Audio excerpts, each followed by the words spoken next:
Hello friends, welcome to Bloom Kitchen Tamil. இந்த video நம்ம பார்க்க போற ரெசிபி காலிஃப்ளவர் கிரேவி. நம்ம வீட்ல இருக்க இன்கிரிடியன்ட்ஸ் வச்சு சிம்பிளா ரொம்ப ஈஸியா இந்த கிரேவியை பண்ணிரலாம். 1 வீக் வரைக்கும் இந்த கிரேவி நம்ம ஸ்டோர் பண்ணிக்கலாம்.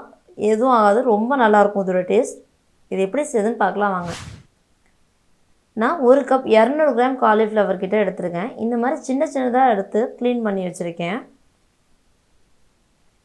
இங்கே பாருங்கள், இந்த மாதிரி சின்னதாக எடுத்து ரொம்ப காம்பு இல்லாமல் எடுத்து வச்சுருக்கேன். இது சுட தண்ணி வச்சு கொதிக்க வச்சு ஹாஃப் பாயில் பண்ணி உப்பு போட்டு ஹாஃப் பாயில் பண்ணிக்கலாம். ரொம்ப வேகக்கூடாது, சும்மா அரை வேக்காடு அளவுக்கு வெந்தால் போதும். இங்கே பாருங்கள், வெந்துருச்சு, எடுத்து வச்சிடலாம். இப்போ 5 தக்காளி பழம் முழுசாக நல்ல பழுத்த பழத்தை வேக வச்சுக்கிறேன். தோல் வெடிக்கிற மாதிரி தான், இந்த பாருங்கள் தோல் வெடித்து இந்த மாதிரி வரும் வெந்து. இந்த டைமில் எடுத்து வச்சுக்கலாம். தக்காளி எடுத்து நல்லா ஆற வச்சு உரிச்சிக்கலாம், தோல் உரிச்சிடலாம்.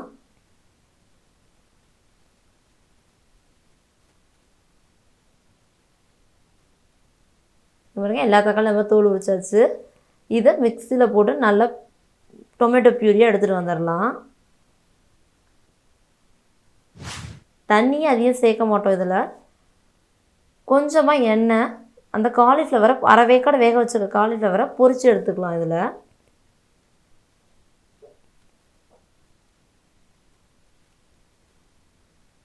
கொஞ்சம் லைட்டாக ஒரு கோல்டன் ப்ரௌன் அளவுக்கு நல்லா பொரித்து எடுத்துக்கலாம் எண்ணெயில்.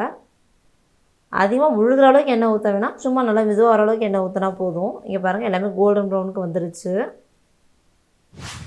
அதே எண்ணெயை அப்படியே யூஸ் பண்ணிக்கலாம். சீரகம் 1 டேபிள் ஸ்பூன் போட்டுக்கலாம். சீரகம் பொரிஞ்சதும் 2 பெரிய வெங்காயத்தை நீல வாக்கில் சன்னமாக கட் பண்ணதை சேர்த்துக்கலாம். நல்லா கோல்டன் ப்ரௌன் அளவுக்கு வதக்கிக்கலாம். இதை இங்கே வந்து நல்லா வதங்கிடுச்சு. இந்த ஸ்டேஜில் ஒரு 15 பூண்டு பல், 1 டேபிள் ஸ்பூன் தனி மிளகாத்தூள், இது எல்லாத்தையும் போட்டு மிக்சியில் நல்லா தண்ணி ஊற்றி பேஸ்ட்டாக ரன் பண்ணி எடுத்துகிட்டு வந்துடலாம். அதை இந்த வெங்காயத்தில் சேர்த்துடலாம். இப்போ வெங்காயமும் பூண்டு பேஸ்ட்டும் நல்லா மிக்ஸ் அளவுக்கு மிக்ஸ் ஆகி நல்லா கொதித்து எண்ணெய் பிரிஞ்சு வந்துச்சு பாருங்கள். இப்போ நம்ம அரைச்சி வச்சுருக்க தக்காளியும் இதில் சேர்த்துடலாம்.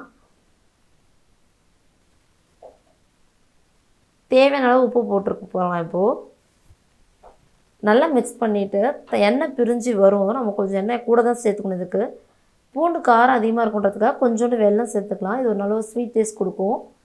இப்போ பொரித்து வச்ச காலிஃப்ளவர் இருக்கு இல்லையா, அதை போட்டுடலாம். இங்கே பாருங்கள், சுற்றி எண்ணெய் நல்லா பிரிஞ்சு வந்துடுச்சு. இந்த ஸ்டேஜில்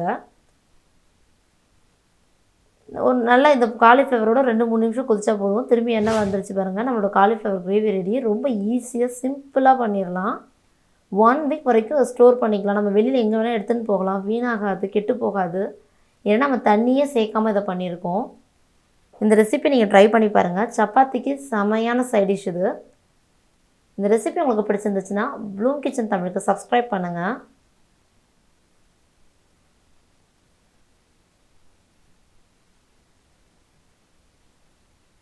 தேங்க்ஸ் ஃபார் வாட்சிங்.